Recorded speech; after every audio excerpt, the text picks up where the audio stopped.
People often ask, what's different about 6 Seconds? Why is this organization so unusual?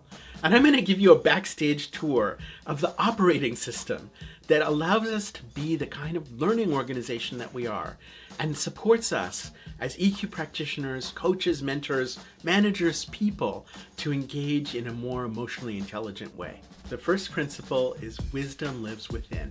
This is a simple idea, but it has profound implications for the way we engage with one another.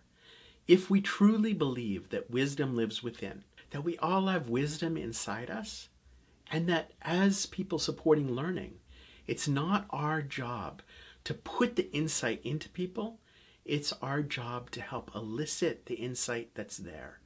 That completely changes how we see one another as resourceful, whole people with the answers, with this profound insight inside one another. And our job is to listen better, ask more powerful questions, create more spaciousness for reflection.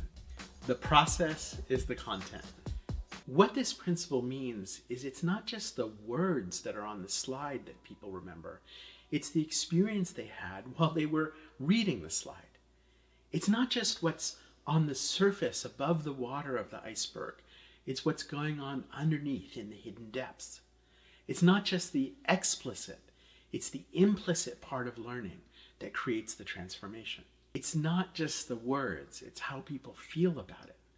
And what this means as an EQ practitioner is that we're paying attention to process.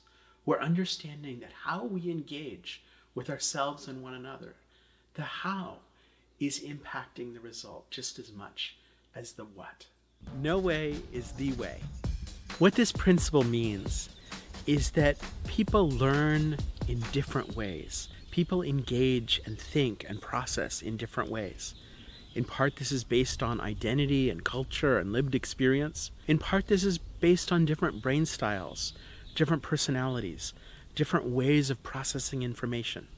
And as EQ practitioners, it's our job to support people to find their way, to engage in a way that works for them, to expand the possibilities rather than saying, you should do it like me. Fish don't talk about water. This principle is a metaphor. Fish, if they could talk, wouldn't talk about water because it's all around them. They just take it for granted. You know, how often do we take a breath of air and go, oh yeah, that had really good oxygen? I mean, we just take it for granted. Except when we're underwater or in space and all of a sudden we pay attention to the air that we're breathing. What are the other things we're not paying attention to? As emotional intelligence practitioners, one of our jobs is to help ourselves and others pay close attention to the social conventions, to the beliefs and assumptions that we formed over time, and to question and to challenge. And sometimes this means being a little bit uncomfortable, getting a little bit out of the comfort zone and into the stretch zone so we can start thinking about the things, noticing the things that we often take for granted. 1, 2, 3, pasta. This principle was named by our son when he was just like 3 years old.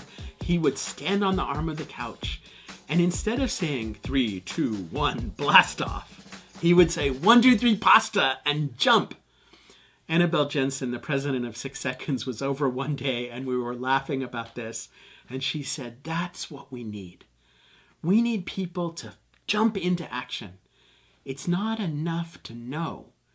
It's not enough to just have the intelligence, which is about the awareness, the knowledge, the decision-making. We need to put it into action. This is one of the things that makes 6 Seconds different. We're not just interested in people knowing about emotional intelligence. We're interested in people using emotional intelligence, engaging with these skills and these principles in their day-to-day lives. And as emotional intelligence practitioners, we're practicing. We're practicing the skills of emotional intelligence. 1, 2, 3, pasta. Let's put it into action. Emotions drive people. This principle is about recognizing a fundamental truth of neuroscience. We are not just rational. And if we ignore the emotional part of the way we think and act, we do so at our peril. Emotions are part of every decision we make, every thought that we have. Everything we perceive is filtered through the glasses of our emotions.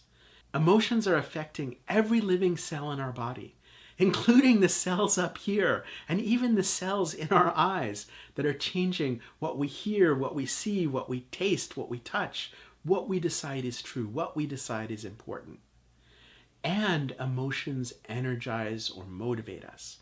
Leaving emotions out of it is the stupidest advice there ever was. If we leave emotions out of it, we have no passion, we have no wonder, we have no creativity, we have no innovation, we have no surprise, we have no possibility, we have no engagement, we have no love, we have no awakeness.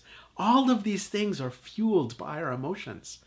Our emotions are part of what make us human and what make us work. And emotions drive people is the principle of saying, hey, I'm going to pay attention to this. I'm going to recognize this truth about how people work, and I'm going to be intentional about it. I'm going to be smarter with feelings. I'm going to use my emotional intelligence. When we first started creating these principles, I had no idea how transformative they would be. This has become a common language for us, not about what we do, but about how we do what we do. And as we engage with each other, they become almost like ground rules. They become a framework that helps us understand one another. Working across 150 plus countries, we have practitioners all over the world. And by having the shared set of principles of understanding how learning really works and how we can engage in an emotionally intelligent way, we're able to translate our concepts into action and work together around the globe to do this transformational work.